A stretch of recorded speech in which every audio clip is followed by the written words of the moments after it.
কবিতাৰ শিৰোনাম ৰঙা গোলাপ।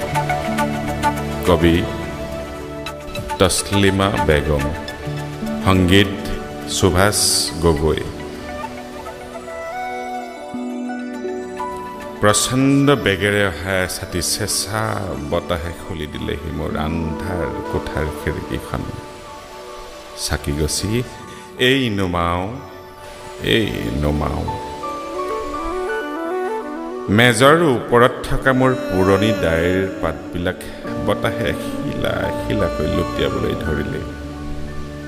তাৰ মাজতে এপাহি ৰঙা গোলাপৰ কলি, যিয়ে আজিও সাক্ষী দিয়ে আমাৰ প্ৰথম চিনাকি দিনটোলৈ। পুৰণি স্মৃতিবিলাক এটা এটাকৈ মোৰ মনলৈ ভাহি আহিল। সেই প্ৰস্তাৱিত প্ৰেমৰ মৌহনা সোঁৱৰণিখিনিয়ে সপোনৰ চুমাকে মনত।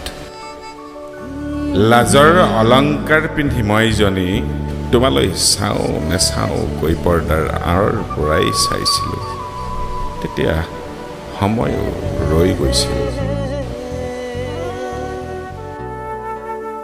তুমি আহিছিলা যেন শৰতৰ জোনাকী ৰাতি, এটি মৰমৰ মৌ বৰষা গীত, শেৱালিৰ মধুৰ সুবাস, হেঁপাহৰ এজাক বৰষুণ, য'ত আছিল প্ৰেম, প্ৰস্তাৱ আৰু প্ৰতিশ্ৰুতি। আঘোণৰ সোণালী পথাৰত শুকুলা ডাৱৰ হৈ ৰং সিঁচিছিল।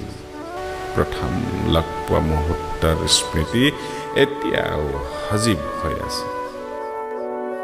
আমাৰ প্ৰেমৰ চানেকি স্বৰূপ হৈ ৰব শুকাই যোৱাৰ ৰঙা গোলাপ পাহি।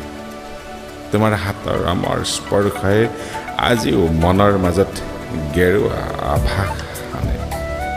সেই প্ৰচণ্ড ধুমুহা আজিও বাহিৰতো ভিতৰতো